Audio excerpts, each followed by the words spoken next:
Peachy reading George Orwell's 1984.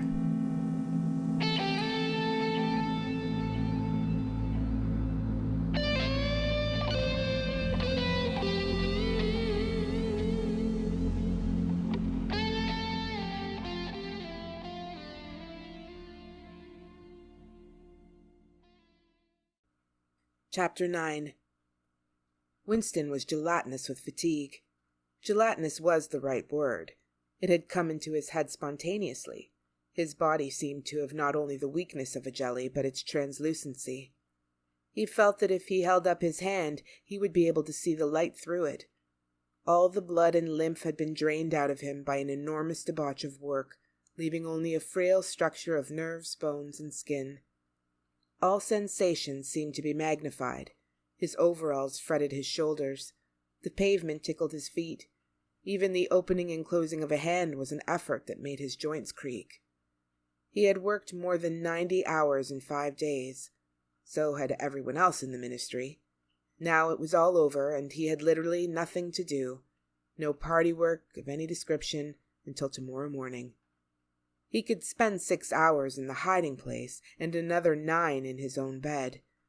Slowly, in mild afternoon sunshine, he walked up a dingy street in the direction of Mr. Charrington's shop, keeping one eye open for the patrols, but irrationally convinced that this afternoon there was no danger of anyone interfering with him. The heavy briefcase that he was carrying bumped against his knee at each step, sending a tingling sensation up and down the skin of his leg. Inside it was the book, which he had now had in his possession for 6 days and had not yet opened, nor even looked at. On the 6th day of Hate Week, after the processions, the speeches, the shouting, the singing, the banners, the posters, the films, the waxworks, the rolling of drums and squealing of trumpets, the tramp of marching feet, the grinding of the caterpillars of tanks, the roar of massed planes, the booming of guns. After 6 days of this, when the great orgasm was quivering to its climax, and the general hatred of Eurasia had boiled up into such delirium that if the crowd could have got their hands on the 2,000 Eurasian war criminals who were to be publicly hanged on the last day of the proceedings, they would unquestionably have torn them to pieces. At just this moment it had been announced that Oceania was not after all at war with Eurasia. Oceania was at war with Eastasia. Eurasia was an ally. There was, of course, no admission that any change had taken place. Merely it became known with extreme suddenness and everywhere at once that Eastasia and not Eurasia was the enemy. Winston was taking part in a demonstration in one of the central London squares at the moment when it happened. It was night, and the white faces and the scarlet banners were luridly floodlit. The square was packed with several thousand people, including a block of about 1,000 schoolchildren in the uniform of the spies. On a scarlet-draped platform, an orator of the inner party, a small, lean man with disproportionately long arms and a large, bald skull, over which a few lank locks straggled, was haranguing the crowd. A little Rumpelstiltskin figure, contorted with hatred, he gripped the neck of the microphone with one hand, while the other, enormous at the end of a bony arm, clawed the air menacingly above his head. His voice, made metallic by the amplifiers, boomed forth an endless catalogue of atrocities, massacres, deportations, lootings, rapings, torture of prisoners, bombing of civilians, lying propaganda, unjust aggressions, broken treaties. It was almost impossible to listen to him without being first convinced and then maddened. At every few moments the fury of the crowd boiled over, and the voice of the speaker was drowned by a wild beast-like roaring that rose uncontrollably from thousands of throats. The most savage yells of all came from the schoolchildren. The speech had been proceeding for perhaps 20 minutes when a messenger hurried onto the platform, and a scrap of paper was slipped into the speaker's hand. He unrolled and read it without pausing in his speech. Nothing altered in his voice or manner, or in the content of what he was saying, but suddenly the names were different. Without words said, a wave of understanding rippled through the crowd. Oceania was at war with Eastasia. The next moment there was a tremendous commotion. The banners and posters with which the square was decorated were all wrong. Quite half of them had the wrong faces on them. It was sabotage. The agents of Goldstein had been at work. There was a riotous interlude while posters were ripped from the walls, banners torn to shreds and trampled underfoot. The spies performed prodigies of activity in clambering over the rooftops and cutting the streamers that fluttered from the chimneys. But within 2 or 3 minutes it was all over. The orator, still gripping the neck of the microphone, his shoulders hunched forward, his free hand clawing at the air, had gone straight on with his speech. 1 minute more, and the feral roars of rage were again bursting from the crowd. The hate continued exactly as before, except the target had been changed. The thing that impressed Winston in looking back was that the speaker had switched from one line to the other, actually in mid-sentence, not only without a pause, but without even breaking the syntax. But at the moment he had other things to preoccupy him. It was during the moment of disorder while the posters were being torn down that a man whose face he did not see had tapped him on the shoulder and said, "Excuse me, I think you've dropped your briefcase." He took the briefcase abstractedly without speaking. He knew that it would be days before he had an opportunity to look inside it. The instant that the demonstration was over, he went straight to the Ministry of Truth, though the time was now nearly 23 hours. The entire staff of the ministry had done likewise. The orders already issuing from the telescreens, recalling them to their posts, were hardly necessary. Oceania was at war with Eastasia. Oceania had always been at war with Eastasia. A large part of the political literature of 5 years was now completely obsolete. Reports and records of all kinds, newspapers, books, pamphlets, films, soundtracks, photographs, all had to be rectified at lightning speed. Although no directive was ever issued, it was known that the chiefs of the department intended that within 1 week no reference to the war with Eurasia or the alliance with Eastasia should remain in existence anywhere. The work was overwhelming, all the more so because the processes that it involved could not be called by their true names. Everyone in the records department worked 18 hours in the 24, with 2 3-hour snatches of sleep. Mattresses were brought up from the cellars and pitched all over the corridors. Meals consisted of sandwiches and Victory coffee wheeled round on trolleys by attendants from the canteen. Each time that Winston broke off for one of his spells of sleep, he tried to leave his desk clear of work, and each time that he crawled back, sticky-eyed and aching, it was to find that another shower of paper cylinders had covered the desk like a snowdrift, half burying the speakwrite and overflowing onto the floor, so that the first job was always to stack them into a neat enough pile to give him room to work. What was worst of all was that the work was by no means purely mechanical. Often it was enough merely to substitute one name for another, but any detailed report of events demanded care and imagination. Even the geographical knowledge that one needed in transferring the war from one part of the world to another was considerable. By the 3rd day his eyes ached unbearably, and his spectacles needed wiping every few minutes. It was like struggling with some crushing physical task, something which one had the right to refuse, and which one was nevertheless neurotically anxious to accomplish. In so far as he had time to remember it, he was not troubled by the fact that every word he murmured into the speakwrite, every stroke of his ink pencil, was a deliberate lie. He was as anxious as anyone else in the department that the forgery should be perfect. On the morning of the 6th day, the dribble of cylinders slowed down. For as much as half an hour, nothing came out of the tube. Then 1 more cylinder. Then nothing. Everywhere, at about the same time, the work was easing off. A deep and, as it were, secret sigh went through the department. A mighty deed which could never be mentioned had been achieved. It was now impossible for any human being to prove by documentary evidence that the war with Eurasia had ever happened. At 1200 it was unexpectedly announced that all workers in the ministry were free till tomorrow morning. Winston, still carrying the briefcase containing the book, which had remained between his feet while he worked and under his body while he slept, went home, shaved himself, and almost fell asleep in his bath, although the water was barely more than tepid. With a sort of voluptuous creaking in his joints, he climbed the stair above Mr. Charrington's shop. He was tired, but not sleepy any longer. He opened the window, lit the dirty little oil stove, and put on a pan of water for coffee. Julia would arrive presently. Meanwhile, there was the book. He sat down in the sluttish armchair and undid the straps of the briefcase. A heavy black volume, amateurishly bound, with no name or title on the cover. The print also looked slightly irregular. The pages were worn at the edges and fell apart easily, as though the book had passed through many hands. The inscription on the title page ran, "The Theory and Practice of Oligarchical Collectivism," by Emmanuel Goldstein. Winston began reading. Chapter 1. Ignorance is Strength. Throughout recorded time, and probably since the end of the Neolithic Age, there have been 3 kinds of people in the world: the high, the middle, and the low. They have been subdivided in many ways. They have borne countless different names, and their relative numbers, as well as their attitude towards one another, have varied from age to age. But the essential structure of society has never altered.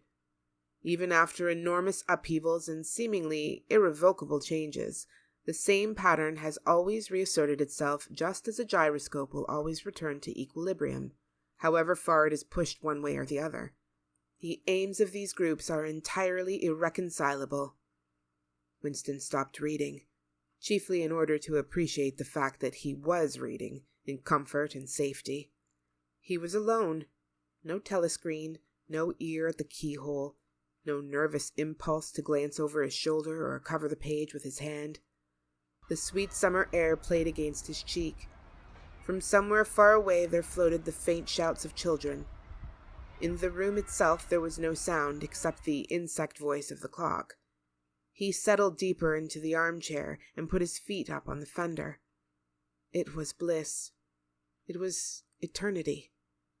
Suddenly, as one sometimes does with a book of which one knows that one will ultimately read and reread every word, he opened it at a different place and found himself at Chapter 3. He went on reading. Chapter 3. War is Peace. The splitting up of the world into 3 great superstates was an event which could be, and indeed was, foreseen before the middle of the 20th century. With the absorption of Europe by Russia and of the British Empire by the United States, 2 of the 3 existing powers, Eurasia and Oceania, were already effectively in being. The third, East Asia, only emerged as a distinct unit after another decade of confused fighting. The frontiers between the 3 superstates are in some places arbitrary, and in others they fluctuate according to the fortunes of war. But in general they follow geographical lines. Eurasia comprises the whole of the northern part of the European and Asiatic landmass, from Portugal to the Bering Strait. Oceania comprises the Americas, the Atlantic Islands, including the British Isles, Australasia, and the southern portion of Africa. East Asia, smaller than the others, and with a less definite western frontier, comprises China and the countries to the south of it, the Japanese islands, and a large but fluctuating portion of Manchuria, Mongolia, and Tibet. In one combination or another, these 3 superstates are permanently at war, and have been so for the past 25 years. War, however, is no longer the desperate annihilating struggle that it was in the early decades of the 20th century. It is a warfare of limited aims between combatants who are unable to destroy one another, have no material cause for fighting, and are not divided by any genuine ideological difference. This is not to say that either the conduct of war or the prevailing attitude towards it has become less bloodthirsty or more chivalrous. On the contrary, war hysteria is continuous and universal in all countries, and such acts as raping, looting, the slaughter of children, the reduction of whole populations to slavery, and reprisals against prisoners which extend even to boiling and burying alive, are looked upon as normal, and when they are committed by one's own side and not by the enemy, meritorious. But in a physical sense, war involves very small numbers of people, mostly highly trained specialists, and cause comparatively few casualties. The fighting, when there is any, takes place on the vague frontiers whose whereabouts the average man can only guess at, or round the floating fortresses which guard strategic spots on the sea lanes. In the centers of civilization, war means no more than a continuous shortage of consumption goods, and the occasional crash of a rocket bomb, which may cause a few scores of deaths. War has in fact changed its character. More exactly, the reasons for which war is waged have changed in their order of importance. Motives which were already present to some small extent in the great wars of the early 20th century have now become dominant and are consciously recognized and acted upon. To understand the nature of the present war, for in spite of the regrouping which occurs every few years, it is always the same war, one must realize in the first place that it is impossible for it to be decisive. None of the three superstates could be definitively conquered, even by the other two in combination. They are too evenly matched, and their natural defenses are too formidable. Eurasia is protected by its vast land spaces, Oceania by the width of the Atlantic and the Pacific, Eastasia by the fecundity and industriousness of its inhabitants. Secondly, there is no longer, in a material sense, anything to fight about. With the establishment of self-contained economies in which production and consumption are geared to one another, the scramble for markets, which was a main cause of previous wars, has come to an end, while the competition for raw materials is no longer a matter of life and death. In any case, each of the three superstates is so vast that it can obtain almost all the materials that it needs within its own boundaries. Insofar as the war has a direct economic purpose, it is a war for labor power. Between the frontiers of the superstates, and not permanently in the possession of any of them, there lies a rough quadrilateral with its corners at Tangier, Brazzaville, Darwin, and Hong Kong, containing within it about a fifth of the population of the earth. It is for the possession of these thickly populated regions, and of the northern ice cap, that the three powers are constantly struggling. In practice, no one power ever controls the whole of the disputed area. Portions of it are constantly changing hands, and it is the chance of seizing this or that fragment by a sudden stroke of treachery that dictates the endless changes of alignment. All of the disputed territories contain valuable minerals, and some of them yield important vegetable products such as rubber, which in colder climates it is necessary to synthesize by comparatively expensive methods. But above all, they contain a bottomless reserve of cheap labor. Whichever power controls equatorial Africa, or the countries of the Middle East, or southern India, or the Indonesian archipelago, disposes also of the bodies of scores of hundreds of millions of ill-paid and hard-working coolies. The inhabitants of these areas, reduced more or less openly to the status of slaves, pass continually from conqueror to conqueror, and are expended like so much coal or oil in the race to turn out more armaments, to capture more territory, to control more labor power, to turn out more armaments, to capture more territory, and so on indefinitely. It should be noted that the fighting never really moves beyond the edges of the disputed areas. The frontiers of Eurasia flow back and forth between the basin of the Congo and the northern shore of the Mediterranean. The islands of the Indian Ocean and the Pacific are constantly being captured and recaptured by Oceania or by Eastasia. In Mongolia, the dividing line between Eurasia and Eastasia is never stable. Round the pole, all three powers lay claim to enormous territories, which in fact are largely uninhabited and unexplored. But the balance of power always remains roughly even, and the territory which forms the heartland of each superstate always remains inviolate. Moreover, the labor of the exploited peoples round the equator is not really necessary to the world's economy. They add nothing to the wealth of the world, since whatever they produce is used for purposes of war, and the object of waging a war is always to be in a better position in which to wage another war.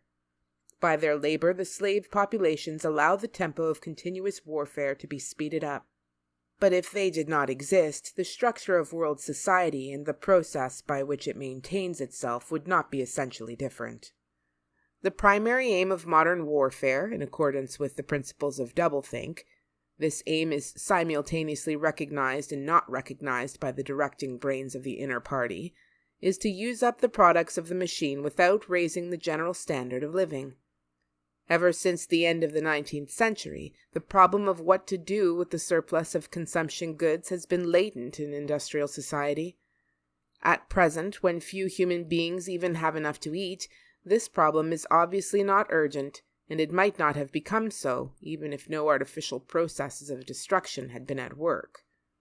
The world of today is a bare, hungry, dilapidated place compared with the world that existed before 1914, and still more so if compared with the imaginary future to which the people of that period looked forward. In the early 20th century, the vision of a future society unbelievably rich, leisured, orderly, and efficient, a glittering antiseptic world of glass and steel and snow-white concrete, was part of the consciousness of nearly every literate person. Science and technology were developing at a prodigious speed, and it seemed natural to assume that they would go on developing. This failed to happen, partly because of the impoverishment caused by a long series of wars and revolutions, partly because scientific and technical progress depended on the empirical habit of thought, which could not survive in a strictly regimented society. As a whole, the world is more primitive today than it was 50 years ago. Certain backward areas have advanced, and various devices, always in some way connected with warfare and police espionage, have been developed. But experiment and invention have largely stopped, and the ravages of the atomic war of the 1950s have never been fully repaired. Nevertheless, the dangers inherent in the machine are still there. From the moment when the machine first made its appearance, it was clear to all thinking people that the need for human drudgery, and therefore to a great extent for human inequality, had disappeared. If the machine were used deliberately for that end, hunger, overwork, dirt, illiteracy, and disease could be eliminated within a few generations. And in fact, without being used for any such purpose, but by a sort of automatic process, by producing wealth which it was sometimes impossible not to distribute, the machine did raise the living standards of the average human being very greatly over a period of about 50 years, at the end of the 19th and the beginning of the 20th centuries. But it was also clear that an all-around increase in wealth threatened the destruction, indeed in some sense was the destruction, of a hierarchical society. In a world in which everyone worked short hours, had enough to eat, lived in a house with a bathroom and a refrigerator, and possessed a motor car, or even an aeroplane, the most obvious and perhaps the most important form of inequality would already have disappeared. If it once became general, wealth would confer no distinction. It was possible, no doubt, to imagine a society in which wealth, in the sense of personal possessions and luxuries, should be evenly distributed, while power remained in the hands of a small privileged caste. But in practice, such a society could not long remain stable. For if leisure and security were enjoyed by all alike, the great mass of human beings who are normally stupefied by poverty would become literate, and would learn to think for themselves. And when once they had done this, they would sooner or later realize that the privileged minority had no function, and they would sweep it away.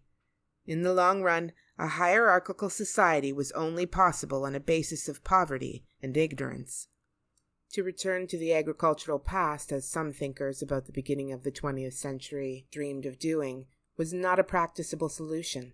It conflicted with the tendency towards mechanization, which had become quasi-instinctive throughout almost the whole world. And moreover, any country which remained industrially backward was helpless in a military sense and was bound to be dominated, directly or indirectly, by its more advanced rivals. Nor was it a satisfactory solution to keep the masses in poverty by restricting the output of goods. This happened to a great extent during the final phase of capitalism, roughly between 1920 and 1940. The economy of many countries was allowed to stagnate. Land went out of cultivation. Capital equipment was not added to. Great blocks of the population were prevented from working and kept half alive by state charity. But this, too, entailed military weakness, and since the privations it inflicted were obviously unnecessary, it made opposition inevitable. The problem was how to keep the wheels of industry turning without increasing the real wealth of the world. Goods must be produced, but they must not be distributed, and in practice the only way of achieving this was by continuous warfare. The essential act of war is destruction, not necessarily of human lives, but of the products of human labor. War is a way of shattering to pieces or pouring into the stratosphere, or sinking in the depths of the sea, materials which might otherwise be used to make the masses too comfortable, and hence, in the long run, too intelligent. Even when weapons of war are not actually destroyed, their manufacture is still a convenient way of expending labor power without producing anything that can be consumed. A floating fortress, for example, has locked up in it the labor that would build several hundred cargo ships. Ultimately, it is scrapped as obsolete, never having brought any material benefit to anybody, and with further enormous labors another floating fortress is built. In principle, the war effort is always so planned as to eat up any surplus that might exist after meeting the bare needs of the population. In practice, the needs of the population are always underestimated, with the result that there is a chronic shortage of half the necessities of life. But this is looked on as an advantage. It is deliberate policy to keep even the favored groups somewhere near the brink of hardship, because a general state of scarcity increases the importance of small privileges and thus magnifies the distinction between one group and another. By the standards of the early 20th century, even a member of the inner party lives an austere, laborious kind of life. Nevertheless, the few luxuries that he does enjoy, his large, well-appointed flat, the better texture of his clothes, the better quality of his food and drink and tobacco, his 2 or 3 servants, his private motor car or helicopter, set him in a different world from a member of the outer party, and the members of the outer party have a similar advantage in comparison with the submerged masses whom we call the proles. The social atmosphere is that of a besieged city, where the possession of a lump of horseflesh makes the difference between wealth and poverty. And at the same time, the consciousness of being at war, and therefore in danger, makes the handing over of all power to a small caste seem the natural, unavoidable condition of survival. War, it will be seen, not only accomplishes the necessary destruction, but accomplishes it in a psychologically acceptable way. In principle, it would be quite simple to waste the surplus labor of the world by building temples and pyramids, by digging holes and filling them up again, or even by producing vast quantities of goods and then setting fire to them. But this would provide only the economic and not the emotional basis for a hierarchical society. What is concerned here is not the morale of the masses, whose attitude is unimportant so long as they are kept steadily at work, but the morale of the party itself. Even the humblest party member is expected to be competent, industrious, and even intelligent within narrow limits, but it is also necessary that he should be a credulous and ignorant fanatic, whose prevailing moods are fear, hatred, adulation, and orgiastic triumph. In other words, it is necessary that he should have the mentality appropriate to a state of war. It does not matter whether the war is actually happening, and since no decisive victory is possible, it does not matter whether the war is going well or badly. All that is needed is that a state of war should exist. The splitting of the intelligence which the party requires of its members, and which is more easily achieved in an atmosphere of war, is now almost universal, but the higher up the ranks one goes, the more marked it becomes. It is precisely in the inner party that war hysteria and hatred of the enemy are strongest. In his capacity as an administrator, it is often necessary for a member of the inner party to know that this or that item of war news is untruthful, and he may often be aware that the entire war is spurious and is either not happening or is being waged for purposes quite other than the declared ones. But such knowledge is easily neutralized by the technique of doublethink. Meanwhile, no inner party member wavers for an instant in his mystical belief that the war is real, and that it is bound to end victoriously, with Oceania, the undisputed master of the entire world. All members of the inner party believe in this coming conquest as an article of faith. It is to be achieved either by gradually acquiring more and more territory, and so building up an overwhelming preponderance of power, or by the discovery of some new and unanswerable weapon. The search for new weapons continues unceasingly, and is one of the very few remaining activities in which the inventive or speculative type of mind can find any outlet. In Oceania, at the present day, science, in the old sense, has almost ceased to exist.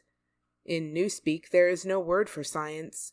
The empirical method of thought, on which all the scientific achievements of the past were founded, is opposed to the most fundamental principles of Ingsoc. And even technological progress only happens when its products can in some way be used for the diminution of human liberty. In all the useful arts, the world is either standing still or going backwards. The fields are cultivated with horse plows, while books are written by machinery. But in matters of vital importance, meaning in effect war and police espionage, the empirical approach is still encouraged, or at least tolerated.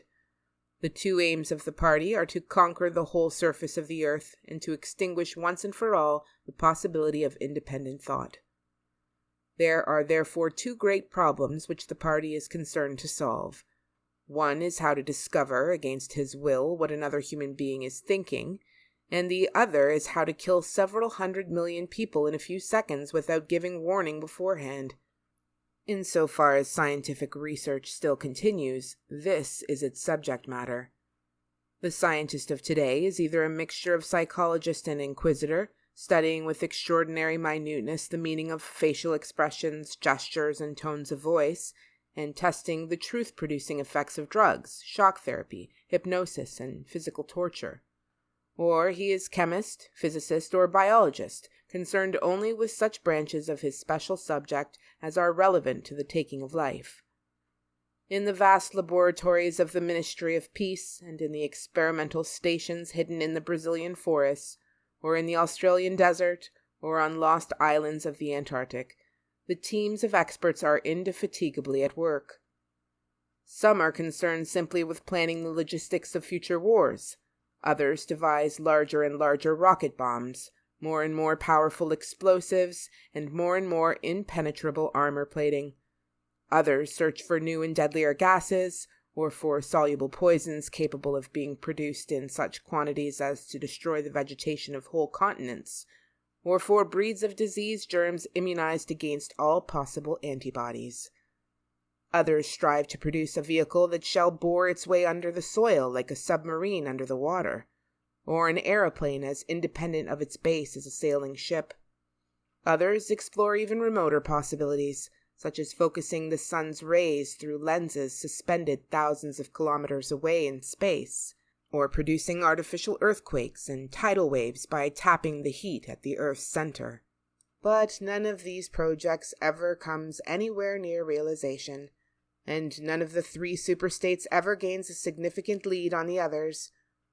What is more remarkable is that all three powers already possess in the atomic bomb a weapon far more powerful than any that their present researchers are likely to discover. Although the party, according to its habit, claims the invention for itself, atomic bombs first appeared as early as the 1940s, and were first used on a large scale about 10 years later. At that time, some hundreds of bombs were dropped on industrial centers, chiefly in European Russia, Western Europe, and North America. The effect was to convince the ruling groups of all countries that a few more atomic bombs would mean the end of organized society, and hence of their own power.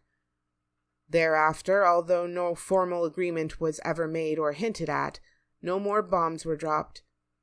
All three powers merely continue to produce atomic bombs and store them up against the decisive opportunity which they all believe will come sooner or later. And meanwhile, the art of war has remained almost stationary for 30 or 40 years. Helicopters are more used than they were formerly. Bombing planes have been largely superseded by self-propelled projectiles, and the fragile movable battleship has given way to the almost unsinkable floating fortress. But otherwise there has been little development. The tank, the submarine, the torpedo, the machine gun, even the rifle and the hand grenade are still in use. And in spite of the endless slaughters reported in the press and on the telescreens, the desperate battles of earlier wars in which hundreds of thousands or even millions of men were often killed in a few weeks have never been repeated. None of the three superstates ever attempts any maneuver which involves the risk of serious defeat. When any large operation is undertaken, it is usually a surprise attack against an ally. The strategy that all three powers are following, or pretend to themselves that they are following, is the same. The plan is, by a combination of fighting, bargaining, and well-timed strokes of treachery, to acquire a ring of bases completely encircling one or other of the rival states, and then to sign a pact of friendship with that rival and remain on peaceful terms for so many years as to lull suspicion to sleep. During this time, rockets loaded with atomic bombs can be assembled at all the strategic spots. Finally, they will all be fired simultaneously with effects so devastating as to make retaliation impossible. It will then be time to sign a pact of friendship with the remaining world power in preparation for another attack. This scheme, it is hardly necessary to say, is a mere daydream, impossible of realization. Moreover, no fighting ever occurs except in the disputed areas around the equator and the pole. No invasion of enemy territory is ever undertaken. This explains the fact that in some places the frontiers between the superstates are arbitrary. Eurasia, for example, could easily conquer the British Isles, which are geographically part of Europe, or, on the other hand, it would be possible for Oceania to push its frontiers to the Rhine or even to the Vistula. But this would violate the principle followed on all sides, though never formulated, of cultural integrity. If Oceania were to conquer the areas that used once to be known as France and Germany, it would be necessary either to exterminate the inhabitants, a task of great physical difficulty, or to assimilate a population of about 100 million people, who, so far as technical development goes, are roughly on the oceanic level. The problem is the same for all three superstates. It is absolutely necessary to their structure that there should be no contact with foreigners, except to a limited extent with war prisoners and colored slaves. Even the official ally of the moment is always regarded with the darkest suspicion. War prisoners apart, the average citizen of Oceania never sets eyes on a citizen of either Eurasia or Eastasia, and he is forbidden the knowledge of foreign languages.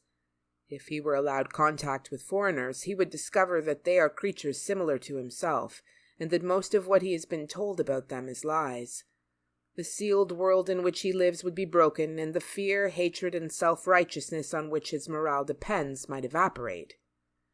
It is therefore realized on all sides that however often Persia or Egypt or Java or Ceylon may change hands, the main frontiers must never be crossed by anything except bombs. Under this lies a fact never mentioned aloud, but tacitly understood and acted upon. Namely, that the conditions of life in all three superstates are very much the same. In Oceania, the prevailing philosophy is called Ingsoc. In Eurasia, it is called Neo-Bolshevism. And in Eastasia, it is called by a Chinese name, usually translated as death worship, but perhaps better rendered as obliteration of the self. The citizen of Oceania is not allowed to know anything of the tenets of the other two philosophies, but he is taught to execrate them as barbarous outrages upon morality and common sense. Actually, the three philosophies are barely distinguishable, and the social systems which they support are not distinguishable at all. Everywhere there is the same pyramidal structure, the same worship of a semi-divine leader, the same economy existing by and for continuous warfare. It follows that the three superstates not only cannot conquer one another, but would gain no advantage by doing so. On the contrary, so long as they remain in conflict, they prop one another up like three sheaves of corn. And as usual, the ruling groups of all three powers are simultaneously aware and unaware of what they are doing. Their lives are dedicated to world conquest, but they also know that it is necessary that the war should continue everlastingly and without victory. Meanwhile, the fact that there is no danger of conquest makes possible the denial of reality, which is the special feature of Ingsoc and its rival systems of thought. Here it is necessary to repeat what has been said earlier, that by becoming continuous, war has fundamentally changed its character. In past ages, a war almost by definition was something that sooner or later came to an end, usually an unmistakable victory or defeat. In the past, also, war was one of the main instruments by which human societies were kept in touch with physical reality. All rulers in all ages have tried to impose a false view of the world upon their followers, but they could not afford to encourage any illusion that tended to impair military efficiency. So long as defeat meant the loss of independence or some other result generally held to be undesirable, the precautions against defeat had to be serious. Physical facts could not be ignored. In philosophy or religion or ethics or politics, 2 and 2 might make 5, But when one was designing a gun or an aeroplane, they had to make 4. Inefficient nations were always conquered sooner or later, and the struggle for efficiency was inimical to illusions. Moreover, to be efficient it was necessary to be able to learn from the past, which meant having a fairly accurate idea of what had happened in the past.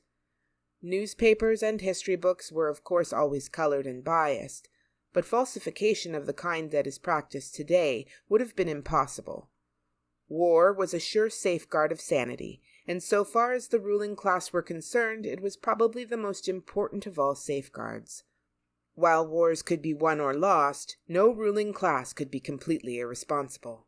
But when war becomes literally continuous, it also ceases to be dangerous. When war is continuous, there is no such thing as military necessity. Technical progress can cease, and the most palpable facts can be denied or disregarded.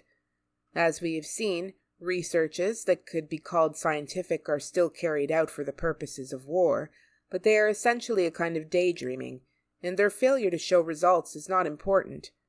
Efficiency, even military efficiency, is no longer needed. Nothing is efficient in Oceania except the thought police. Since each of the 3 superstates is unconquerable, each is in effect a separate universe within which almost any perversion of thought can be safely practiced. Reality only exerts its pressure through the needs of everyday life. The need to eat and drink, to get shelter and clothing, to avoid swallowing poison or stepping out of top-story windows and the like. Between life and death and between physical pleasure and physical pain, there is still a distinction, but that is all. Cut off from contact from the outer world and with the past, the citizen of Oceania is like a man in interstellar space who has no way of knowing which direction is up and which is down. The rulers of such a state are absolute, as the pharaohs or the Caesars could not be. They are obliged to prevent their followers from starving to death in numbers large enough to be inconvenient, and they are obliged to remain at the same low level of military technique as their rivals, but once that minimum is achieved, they can twist reality into whatever shape they choose. The war, therefore, if we judge it by the standards of previous wars, is merely an imposture. It is like the battles between certain ruminant animals whose horns are set at such an angle that they are incapable of hurting one another. But though it is unreal, it is not meaningless. It eats up the surplus of consumable goods, and it helps to preserve the special mental atmosphere that a hierarchical society needs. War, it will be seen, is now a purely internal affair. In the past, the ruling groups of all countries, although they might recognize their common interest and therefore limit the destructiveness of war, did fight against one another, and the victor always plundered the vanquished. In our own day, they are not fighting against one another at all.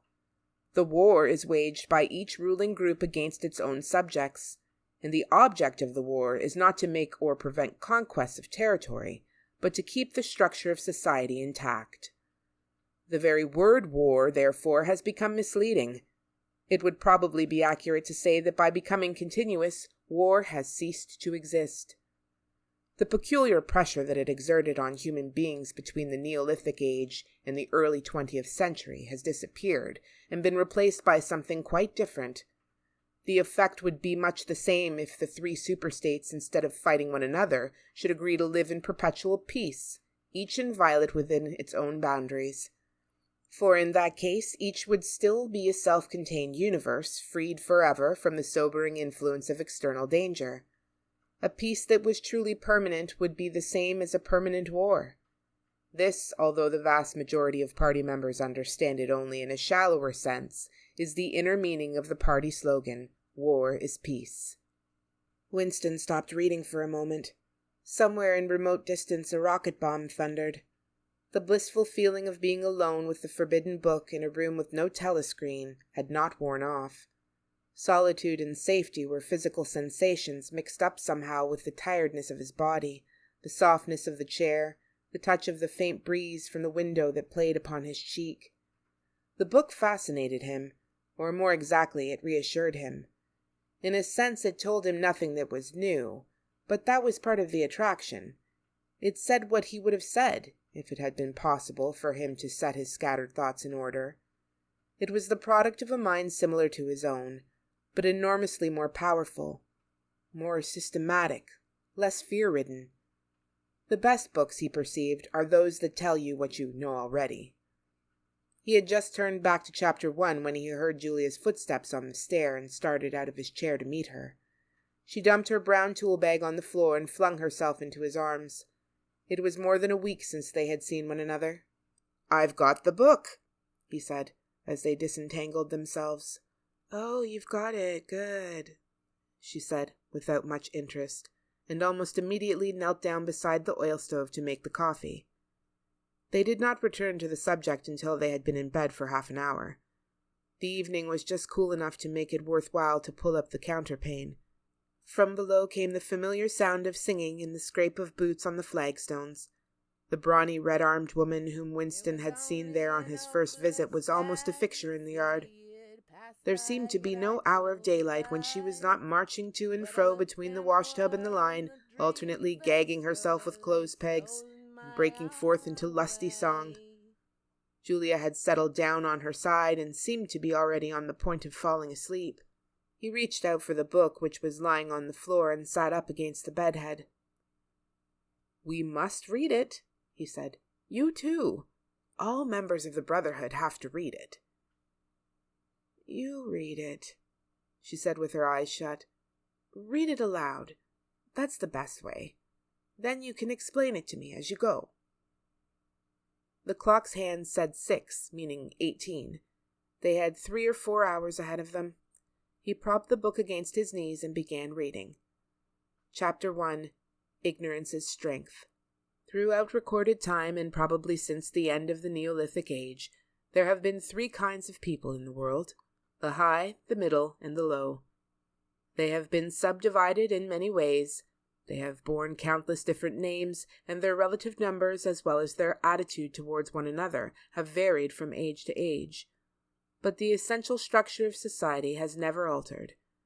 Even after enormous upheavals and seemingly irrevocable changes, the same pattern has always reasserted itself, just as a gyroscope will always return to equilibrium, however far it is pushed one way or the other.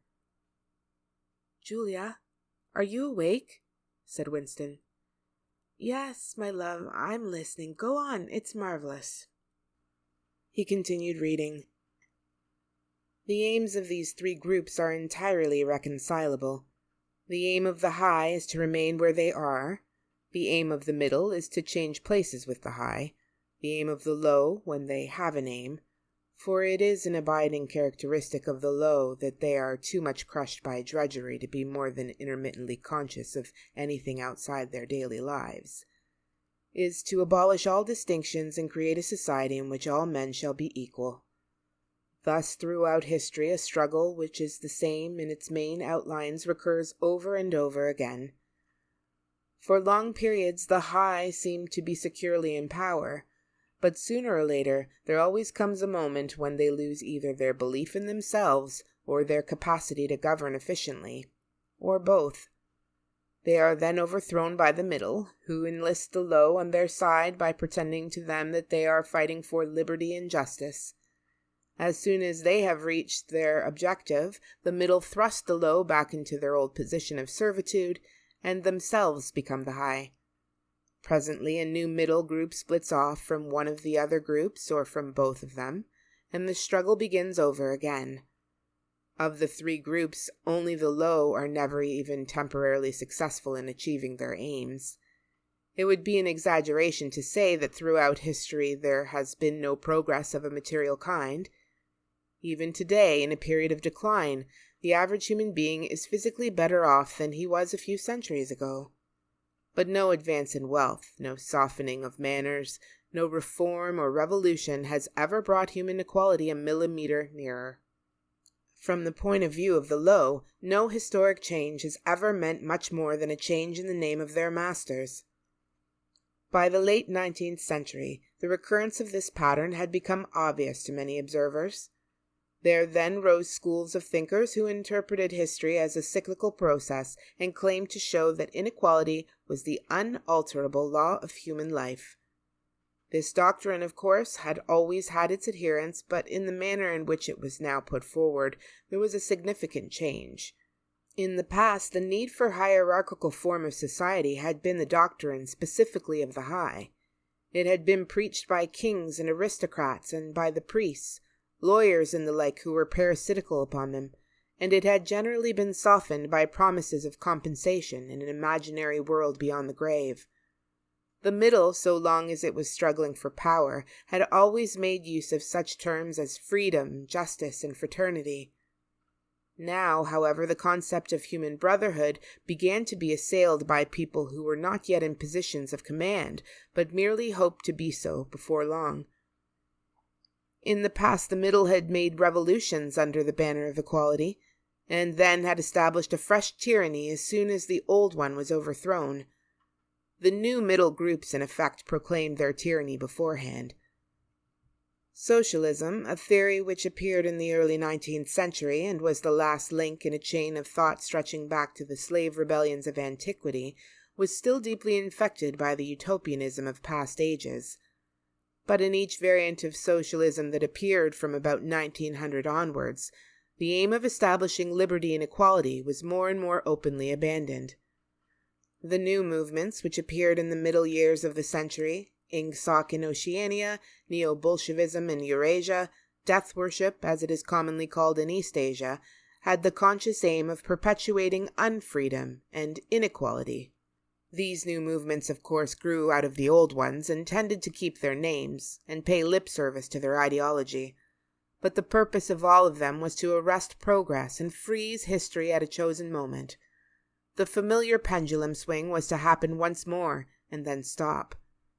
As usual, the high were to be turned out by the middle, who would then become the high, but this time, by conscious strategy, the high would be able to maintain their position permanently. The new doctrines arose partly because of the accumulation of historical knowledge and the growth of the historical sense, which had hardly existed before the 19th century. The cyclical movement of history was now intelligible, or appeared to be so, and if it was intelligible, then it was alterable. But the principal underlying cause was that as early as the beginning of the 20th century, human equality had become technically possible. It was still true that men were not equal in their native talents, and that functions had to be specialized in ways that favored some individuals against others. But there was no longer any real need for class distinctions or for large differences of wealth. In earlier ages, class distinctions had been not only inevitable but desirable. Inequality was the price of civilization. With the development of machine production, however, the case was altered. Even if it was still necessary for human beings to do different kinds of work, it was no longer necessary for them to live at different social or economic levels. Therefore, from the point of view of the new groups who were on the point of seizing power, human equality was no longer an ideal to be striven after, but a danger to be averted. In more primitive ages, when a just and peaceful society was in fact not possible, it had been fairly easy to believe it. The idea of an earthly paradise in which men should live together in a state of brotherhood, without laws and without brute labor, had haunted the human imagination for thousands of years. And this vision had had a certain hold even on the groups who actually profited by each historical change.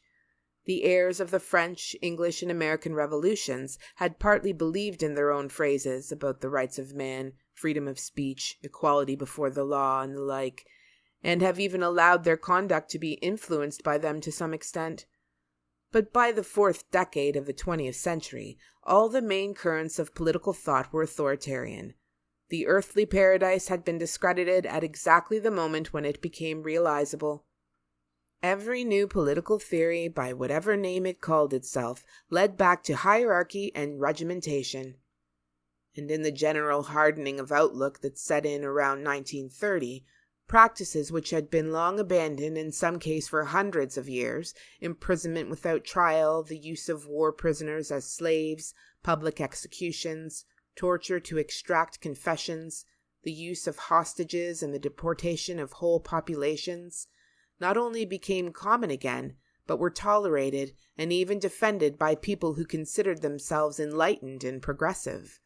It was only after a decade of national wars, civil wars, revolutions, and counter-revolutions in all parts of the world that Ingsoc and its rivals emerged as fully worked-out political theories. But they had been foreshadowed by the various systems, generally called totalitarian, which had appeared earlier in the century, and the main outlines of the world which would emerge from the prevailing chaos had long been obvious. What kind of people would control this world had been equally obvious. The new aristocracy was made up for the most part of bureaucrats, scientists, technicians, trade union organizers, publicity experts, sociologists, teachers, journalists, and professional politicians. These people, whose origins lay in the salaried middle class and the upper grades of the working class, had been shaped and brought together by the barren world of monopoly industry and centralized government.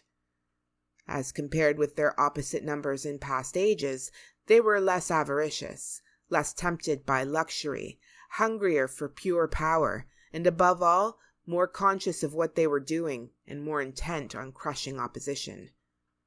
This last difference was cardinal. By comparison with that existing today, all the tyrannies of the past were half-hearted and inefficient. The ruling groups were always infected to some extent by liberal ideas and were content to leave loose ends everywhere, to regard only the overt act and to be uninterested in what their subjects were thinking. Even the Catholic Church of the Middle Ages was tolerant by modern standards. Part of the reason for this was that in the past no government had had the power to keep its citizens under constant surveillance. The invention of print, however, made it easier to manipulate public opinion, and the film and the radio carried the process further. With the development of television and the technical advance which made it possible to receive and transmit simultaneously on the same instrument, private life came to an end. Every citizen, or at least every citizen important enough to be worth watching, could be kept for 24 hours a day under the eyes of the police and in the sound of official propaganda, with all other channels of communication closed. The possibility of enforcing not only complete obedience to the will of the state, but complete uniformity of opinion on all subjects now existed for the first time. After the revolutionary period of the 50s and 60s, society regrouped itself, as always, into high, middle, and low. But the new high group, unlike all its forerunners, did not act upon instinct, but knew what was needed to safeguard its position. It had long been realized that the only secure basis for oligarchy is collectivism. Wealth and privilege are most easily defended when they are possessed jointly. The so-called abolition of private property, which took place in the middle years of the century, meant in effect the concentration of property in far fewer hands than before. But with this difference that the new owners were a group instead of a mass of individuals. Individually, no member of the party owns anything, except petty personal belongings. Collectively, the party owns everything in Oceania, because it controls everything and disposes of the products as it thinks fit. In the years following the revolution, it was able to step into this commanding position almost unopposed, because the whole process was represented as an act of collectivization. It had always been assumed that if the capitalist class were expropriated, socialism must follow. And unquestionably the capitalists had been expropriated. Factories, mines, land, houses, transport, everything had been taken away from them. And since these things were no longer private property, it followed that they must be public property. Ingsoc, which grew out of the earlier socialist movement and inherited its phraseology, has in fact carried out the main item in the socialist program, with the result foreseen and intended beforehand that economic inequality has been made permanent. But the problems of perpetuating a hierarchical society go deeper than this. There are only 4 ways in which a ruling group can fall from power. Either it is conquered from without, or it governs so inefficiently that the masses are stirred to revolt, or it allows a strong and discontented middle group to come into being, or it loses its own self-confidence and willingness to govern. These causes do not operate singly, and as a rule all 4 of them are present in some degree. A ruling class which could guard against all of them would remain in power permanently. Ultimately, the determining factor is the mental attitude of the ruling class itself. After the middle of the present century, the first danger had in reality disappeared. Each of the three powers which now divide the world is in fact unconquerable, and could only become conquerable through slow demographic changes, which a government with wide powers can easily avert. The second danger, also, is only a theoretical one. The masses never revolt of their own accord, and they never revolt merely because they are oppressed. Indeed, so long as they are not permitted to have standards of comparison, they never even become aware that they are oppressed. The recurrent economic crises of past times were totally unnecessary, and are not now permitted to happen. But other and equally large dislocations can and do happen without having political results, because there is no way in which discontent can become articulate. As for the problem of overproduction, which has been latent in our society since the development of machine technique, it is solved by the device of continuous warfare. See Chapter 3, which is also useful in keying up public morale to the necessary pitch. From the point of view of our present rulers, therefore, the only genuine dangers are the splitting off of a new group of able, underemployed, power-hungry people, and the growth of liberalism and skepticism in their own ranks. The problem, that is to say, is educational. It is a problem of continuously molding the consciousness both of the directing group and of the larger executive group that lies immediately below it. The consciousness of the masses needs only to be influenced in a negative way. Given this background, one could infer, if one did not know it already, the general structure of oceanic society. At the apex of the pyramid comes Big Brother. Big Brother is infallible and all-powerful. Every success, every achievement, every victory, every scientific discovery, all knowledge, all wisdom, all happiness, all virtue are held to issue directly from his leadership and inspiration. Nobody has ever seen Big Brother. He is a face on the hoardings, a voice on the telescreen. We may be reasonably sure that he will never die, and there is already considerable uncertainty as to when he was born. Big Brother is the guise in which the party chooses to exhibit itself to the world. His function is to act as a focusing point for love, fear, and reverence, emotions which are more easily felt towards an individual than towards an organization. Below Big Brother comes the inner party. Its number is limited to 6 millions, or something less than 2% of the population of Oceania. Below the inner party comes the outer party, which, if the inner party is described as the brain of the state, may be justly likened to the hands. Below that come the dumb masses, whom we habitually refer to as the proles, numbering perhaps 85% of the population. In the terms of our earlier classification, the proles are the low, for the slave population of the equatorial lands who pass constantly from conqueror to conqueror are not a permanent or necessary part of the structure. In principle, membership of these three groups is not hereditary. The child of inner party parents is in theory not born into the inner party. Admission to either branch of the party is by examination, taken at the age of 16. Nor is there any racial discrimination or any marked domination of one province by another. Jews, Negroes, South Americans of pure Indian blood are to be found in the highest ranks of the party, and the administrators of any area are always drawn from the inhabitants of that area. In no part of Oceania do the inhabitants have the feeling that they are a colonial population ruled from a distant capital. Oceania has no capital, and its titular head is a person whose whereabouts nobody knows. Except that English is its chief lingua franca and Newspeak its official language, it is not centralized in any way. Its rulers are not held together by blood ties, but by adherence to a common doctrine. It is true that our society is stratified, and very rigidly stratified, on what at first sight appear to be hereditary lines. There is far less to and fro movement between the different groups than happened under capitalism, or even in the pre-industrial age. Between the two branches of the party there is a certain amount of interchange, but only so much as will ensure that weaklings are excluded from the inner party, and that ambitious members of the outer party are made harmless by allowing them to rise. Proletarians, in practice, are not allowed to graduate into the party. The most gifted among them, who might possibly become nuclei of discontent, are simply marked down by the thought police and eliminated. But this state of affairs is not necessarily permanent, nor is it a matter of principle. The party is not a class in the old sense of the word.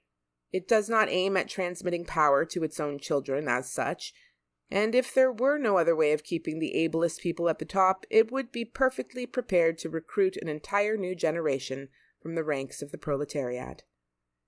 In the crucial years, the fact that the party was not a hereditary body did a great deal to neutralize opposition. The older kind of socialist, who had been trained to fight against something called class privilege, assumed that what is not hereditary cannot be permanent. He did not see that the continuity of an oligarchy need not be physical, nor did he pause to reflect that hereditary aristocracies have always been short-lived, whereas adoptive organizations, such as the Catholic Church, have sometimes lasted for hundreds or thousands of years. The essence of oligarchical rule is not father-to-son inheritance, but the persistence of a certain worldview and a certain way of life, imposed by the dead upon the living. A ruling group is a ruling group so long as it can nominate its successors.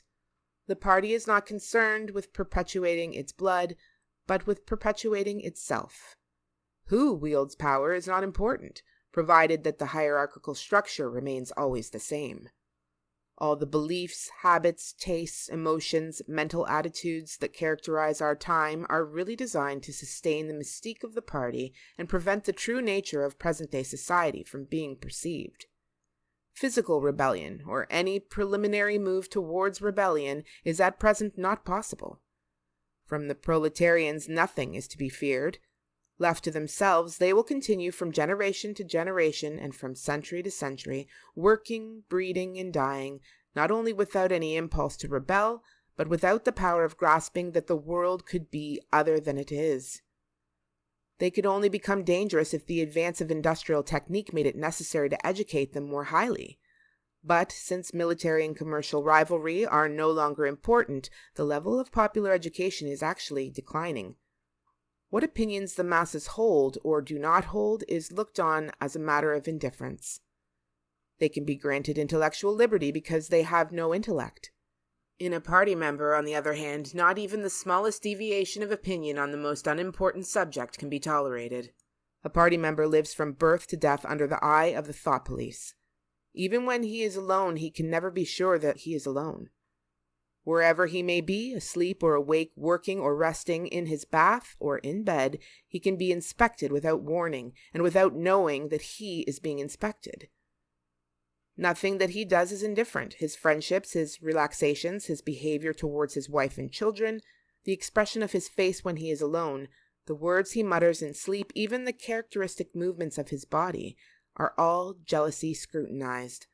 Not only any actual misdemeanor, but any eccentricity, however small, any change of habits, any nervous mannerism that could possibly be the symptom of an inner struggle is certain to be detected. He has no freedom of choice in any direction whatever. On the other hand, his actions are not regulated by law or by any clearly formulated code of behavior. In Oceania, there is no law. Thoughts and actions which, when detected, mean certain death are not formally forbidden, and the endless purges, arrests, tortures, imprisonments, and vaporizations are not inflicted as punishment for crimes which have actually been committed, but are merely the wiping out of persons who might perhaps commit a crime at some time in the future. A party member is required to have not only the right opinions, but the right instincts.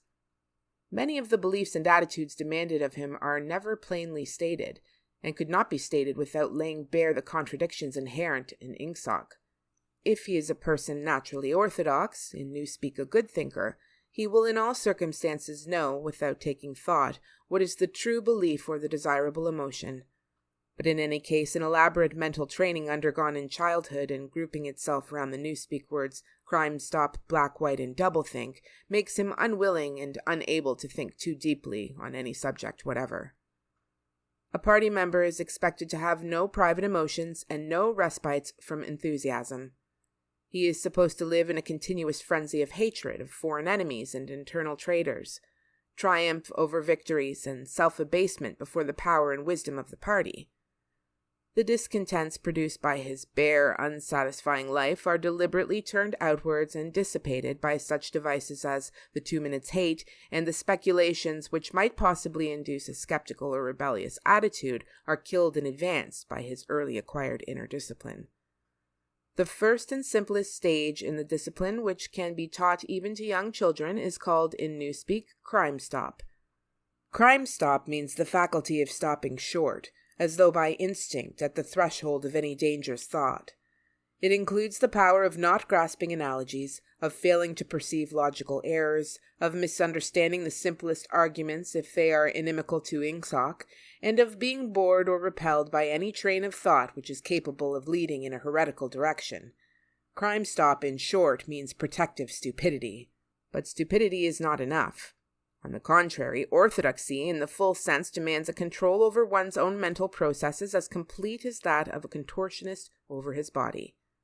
Oceanic society rests ultimately on the belief that Big Brother is omnipotent and that the party is infallible. But since in reality Big Brother is not omnipotent and the party is not infallible, there is need for an unwearying moment-to-moment flexibility in the treatment of facts. The key word here is black-white. Like so many Newspeak words, this word has 2 mutually contradictory meanings. Applied to an opponent, it means the habit of impudently claiming that black is white, in contradiction of the plain facts. Applied to a party member, it means a loyal willingness to say that black is white when party discipline demands this. But it means also the ability to believe that black is white, and more, to know that black is white, and to forget that one has ever believed the contrary. This demands a continuous alteration of the past, made possible by the system of thought which really embraces all the rest, and which is known in Newspeak as doublethink. The alteration of the past is necessary for 2 reasons, one of which is subsidiary, and so to speak precautionary. The subsidiary reason is that the party member, like the proletarian, tolerates present-day conditions partly because he has no standards of comparison. He must be cut off from the past, just as he must be cut off from foreign countries, because it is necessary for him to believe that he is better off than his ancestors, and that the average level of material comfort is constantly rising. But by far the more important reason for the readjustment of the past is the need to safeguard the infallibility of the party. It is not merely that speeches, statistics, and records of every kind must be constantly brought up to date, in order to show that the predictions of the party were in all cases right. It is also that no change in doctrine or in political alignment can ever be admitted. For to change one's mind, or even one's policy, is a confession of weakness. If, for example, Eurasia or East Asia, whichever it may be, is the enemy today, then that country must always have been the enemy. And if the facts say otherwise, then the facts must be altered. Thus, history is continuously rewritten. This day-to-day falsification of the past carried out by the Ministry of Truth is as necessary to the stability of the regime as the work of repression and espionage carried out by the Ministry of Love. The mutability of the past is the central tenet of ingsoc. Past events, it is argued, have no objective existence, but survive only in written records and in human memories. The past is whatever the records and the memories agree upon. And since the party is in full control of all records, and in equally full control of the minds of his members, it follows that the past is whatever the party chooses to make it. It also follows that though the past is alterable, it never has been altered in any specific instance. For when it has been recreated in whatever shape is needed at the moment, then this new version is the past, and no different past can ever have existed. This holds good even when, as often happens, the same event has to be altered out of recognition several times in the course of a year. At all times the party is in possession of absolute truth, and clearly the absolute can never have been different from what it is now. It will be seen that the control of the past depends above all on the training of memory. To make sure that all written records agree with the orthodoxy of the moment is merely a mechanical act. But it is also necessary to remember that events happened in the desired manner. And if it is necessary to rearrange one's memories or to tamper with written records, then it is necessary to forget that one had done so. The trick of doing this can be learned like any other mental technique. It is learned by the majority of party members, and certainly by all who are intelligent as well as orthodox. In old speak, it is called, quite frankly, reality control. In new speak, it is called doublethink, though doublethink comprises much else as well. Doublethink means the power of holding two contradictory beliefs in one's mind simultaneously and accepting both of them. The party intellectual knows in which direction his memories must be altered. He therefore knows that he is playing tricks with reality. But by the exercise of doublethink, he also satisfies himself that reality is not violated. The process has to be conscious, or it would not be carried out with sufficient precision. But it also has to be unconscious, or it would bring with it a feeling of falsity and hence of guilt. Doublethink lies at the very heart of Ingsoc, since the essential act of the party is to use conscious deception while retaining the firmness of purpose that goes with complete honesty. To tell deliberate lies while genuinely believing them, to forget any fact that has become inconvenient, and then, when it becomes necessary again, to draw it back from oblivion for just so long as it is needed, to deny the existence of objective reality, and all the while to take account of the reality which one denies. All this is indispensably necessary. Even in using the word doublethink, it is necessary to exercise doublethink, for by using the word one admits that one is tampering with reality. By a fresh act of doublethink, one erases this knowledge, and so on indefinitely, with the lies always one leap ahead of the truth. Ultimately, it is by means of doublethink that the party has been able, and may for all we know continue to be able for thousands of years, to arrest the course of history. All past oligarchies have fallen from power either because they ossified or because they grew soft. Either they became stupid and arrogant, failed to adjust themselves to changing circumstances and were overthrown, or they became liberal and cowardly, made concessions when they should have used force, and once again were overthrown. They fell, that is to say, either through consciousness or through unconsciousness. It is the achievement of the party to have produced a system of thought in which both conditions can exist simultaneously, and upon no other intellectual basis could the dominion of the party be made permanent. If one is to rule, and to continue ruling, one must be able to dislocate the sense of reality. For the secret of rulership is to combine a belief in one's own infallibility with the power to learn from past mistakes. It need hardly be said that the subtlest practitioners of doublethink are those who invented doublethink, and know that it is a vast system of mental cheating. In our society, those who have the best knowledge of what is happening are also those who are furthest from seeing the world as it is. In general, the greater the understanding, the greater the delusion. The more intelligent, the less sane. One clear illustration of this is the fact that war hysteria increases in intensity as one rises in the social scale. Those whose attitude towards the war is most nearly rational are the subject peoples of the disputed territories. To these people, the war is simply a continuous calamity which sweeps to and fro over their bodies like a tidal wave.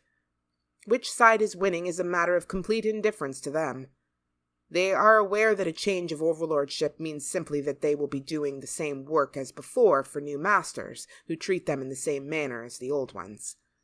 The slightly more favored workers, whom we call the proles, are only intermittently conscious of the war. When it is necessary, they can be prodded into frenzies of fear and hatred, but when left to themselves, they are capable of forgetting for long periods that the war is happening. It is in the ranks of the party, and above all of the inner party, that the true war enthusiasm is found. World conquest is believed in most firmly by those who know it to be impossible.